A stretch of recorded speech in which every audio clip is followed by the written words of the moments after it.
ना तो सुने परी गाड़ी। सुनो तनी कि जीजा शादी करे ओइनी ससुरारी, बात मानो ना तो सुने परी गाड़ी।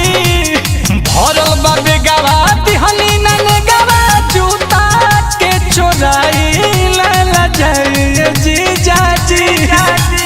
भरल बा बेगावा तिहनी नने गावा, जूता के चोराई ला जाए जीजा जी।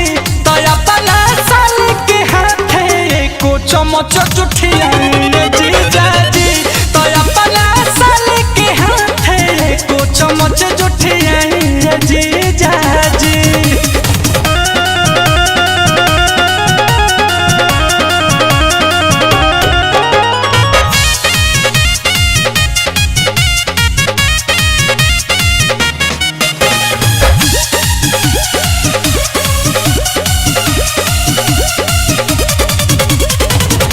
पानी कौन जूस पीही, मुरई के जूस ठंडा रही दिमाग जी।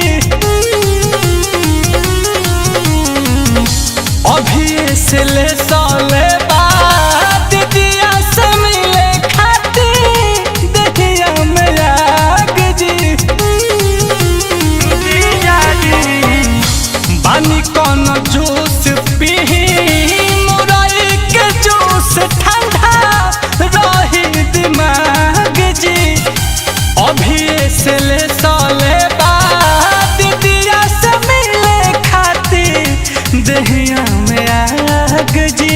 टोला के लोगवा ताकत सुझावा, महबूब जवन दियाई ना ला जाए जीजा जी।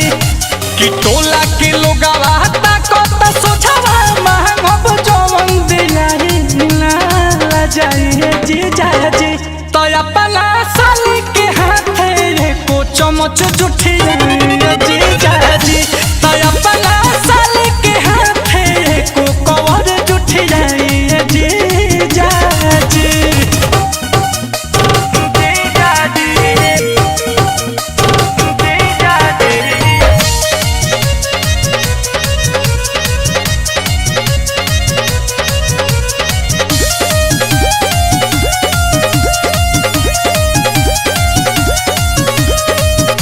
पाठक रोहित जीजा मारो में कबो से रूसल न जाला।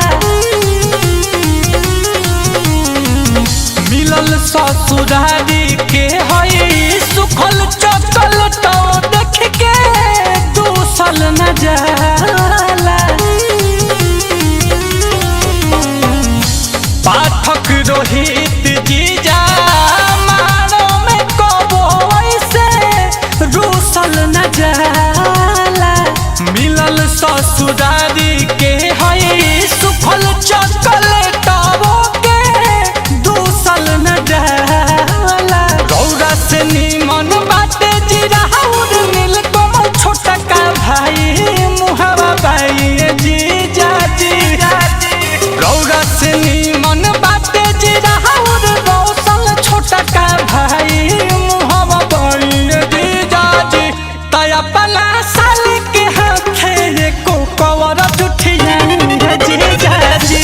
तो अपना साल के हाथे को चमच जुठिया जीजा जी। गिर गई लू।